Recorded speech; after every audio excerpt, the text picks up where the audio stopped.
When it comes to sewing areas, space can be a little bit of a premium. Me, for instance, I'm in the corner of our mudroom. It's the main entrance into our home. And I have to make a choice. Do I set up the overlocker or the sewing machine? Because as you can tell, I just don't have the space for both, which can add a lot of time to your project if you're putting one away, putting one out, putting one away and putting one out over and over again. So I'm always happy to find gizmos that might make my life a little bit easier. I'm Ollie, this is Simply Stitchy, and in today's video I'm going to be putting this side cutter presser foot through its paces and find out if I can turn a domestic sewing machine into an overlocker. Come on, let's find out. We just take the gadget out of the box and see what we've got. Okay, we've got instructions,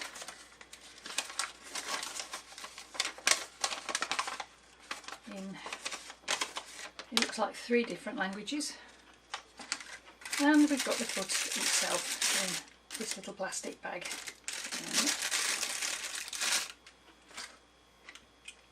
Let's take a closer look at the foot. It's got a little arm coming out here, which is similar to many walking feet that you can get.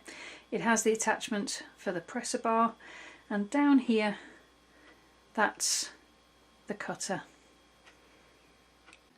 The whole point of this foot isn't to replace an overlocking foot, which some modern day sewing machines do come with. This foot mimics the cutting action of an overlocker or a serger, in that as you do the overlocking stitch, it cuts the fabric on the side, hence the name, side cutter. The first thing that we need to do is we need to make sure that this gadget is going to fit on the sewing machine that we're intending to use it on.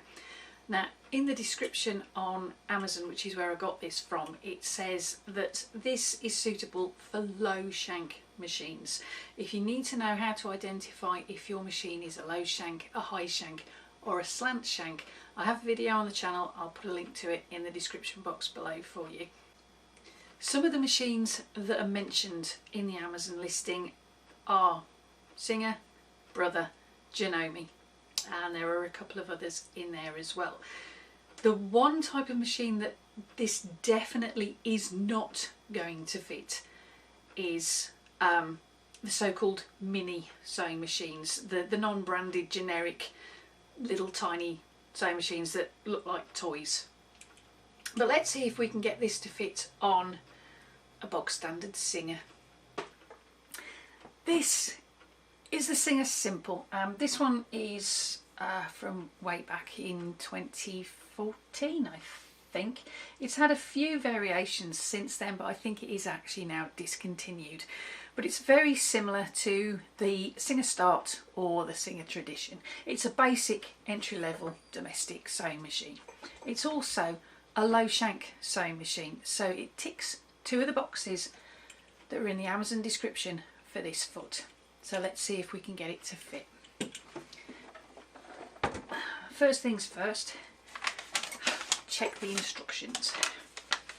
Okay, it's just a simple case of taking the existing foot off, including the part that attaches to the presser bar, and replacing it with this. Easy peasy. There we go.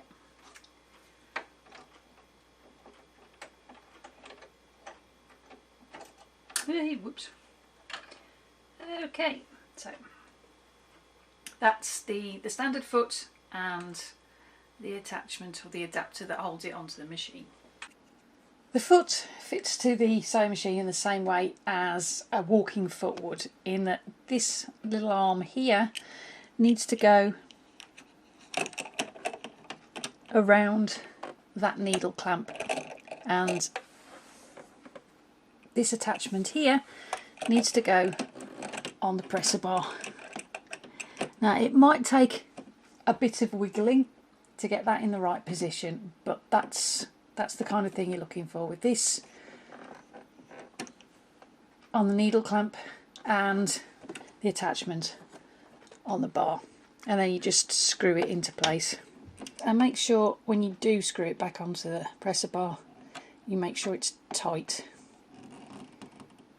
and just make sure that your needle clamp is tight too. The next thing that we need to check is we need to check that you can actually lower the presser foot to the base of the machine,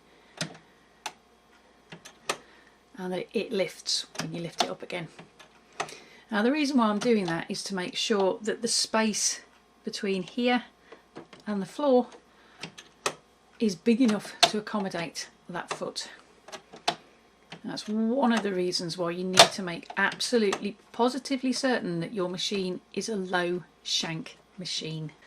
Now the instructions here say cut an edge of fabric about 2 to 3 centimetres, and what it means by that is you get your bit of fabric that you're going to be practicing on and you snip. You need to make sure that that little cut is long enough to reach to the part of the foot where the needle goes. Raise the foot and slide the right hand side of your fabric onto that part of the foot so that the cut goes on the other side of the blade, and then you just put your foot down. Referring back to the instructions, because you should always follow the instructions on new gadgets, it says here, run machine slowly and start sewing from the below of the needle. Run machine slowly and start sewing from the below of the needle. Sound advice. It also points out in the instructions that you can adjust the stitch length of the machine so that various hemming can be enjoyed depending on you. How sweet is that? For very thin fabric you can loosen the tension of the upper and lower threads as well as the pressure of the pressure foot bar, although you can't on this Singer Simple because it doesn't have one of those adjustments. And it goes on to say, guide the fabric by your finger, not to slide aside, because every sewist knows they need to watch out for the slide aside. And the last thing it tells you to do is oil to moving parts.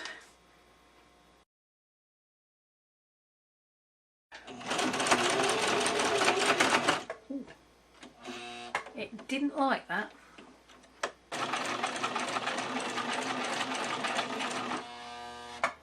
Okay, it's well and truly jammed now. I don't even think I can get the scissors underneath to get that.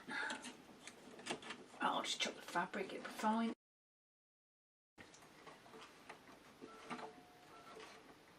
What I've just had to do is a little bit of maintenance in the bobbin area, and that's one of the reasons why I chose to do the demonstration of this particular foot on this Singer Simple rather than Jerome or my SE 625. I don't know if you can see it, but there's like a little bar on this part of the foot there. Although on this Singer Simple it does clear that bar on a width of 3.5.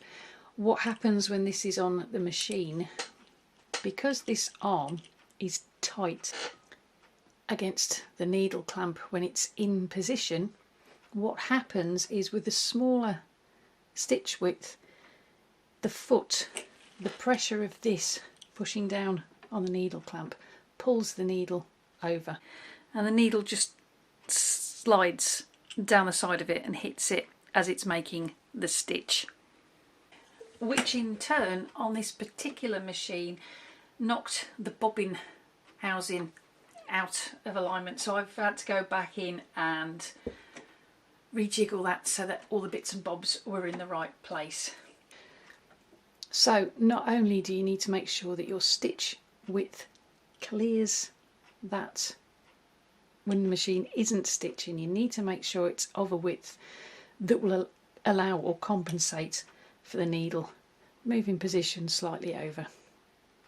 Now you might find that that happens with this foot because this is a generic cheap side cutting foot, you might find that the brand names or the ones designed specifically to be used with branded machines will work a little bit better than that because they are slightly more expensive.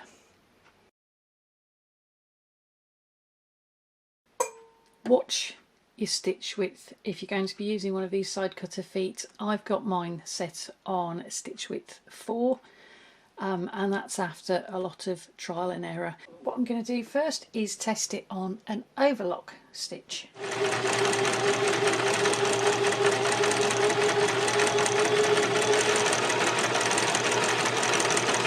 we go. That's the overlock stitch down the back, and it hasn't done too bad. It's not as neat as you would get on an actual overlocker or a Serger machine, and it has goofed the cut at the top just a little bit, but it's not bad. And there's the bit that it's cut off. The next stitch that I'm going to try this foot with is just a bog standard zigzag stitch. Too bad again. That's the zigzag stitch, front and back. It has puckered a little bit, which means the tension could do with altering a little bit to get a decent stitch on that. But again, although it is a little jagged on the cut, it hasn't done too bad at all. And there's the bit that it's cut off.